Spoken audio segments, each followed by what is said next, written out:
तर आता बातमी आहे मुख्यमंत्र्यांच्या पत्नीच्या धक्कादायक विधानाची। ॲक्सिस बँकेतही नाशिकसारख्या TCS सारख्या घटना घडल्या होत्या असा गौप्यस्फोट केलेला आहे मुख्यमंत्र्यांच्या पत्नी अमृता फडणवीस यांनी। ॲक्सिस बँकेत अशा घटना लक्षात येताच कारवाई केली असे अमृता फडणवीस यांनी म्हटलंय। तसंच महिलांनी सजग राहावं, वरिष्ठांना लगेच कळवावं असं आवाहनही अमृता फडणवीसांनी केलंय।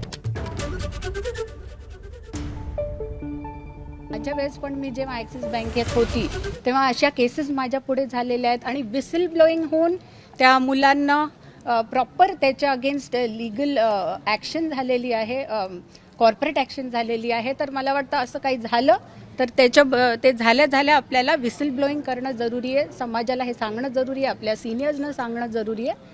त्याच्यानीच हे बंद होणार पुढे जाऊन। काय नेमकं झालं होतं? तुम्ही ॲक्सिस बँकेत होता, काही अनुभव तुम्ही सांगू शकता? नाही, अनुभव म्हणजे तेच थोडं स्त्रियांना आपल्या पोझिशनचा इफेक्ट करून कधी असं झालेले आहेत केसेस मला माहीत आहेत की झाले होते आणि ते रिपोर्ट झाले होते कॉम्पिटंट कमिटीला आणि त्यांनी बरोबर ॲक्शन घेतली होती।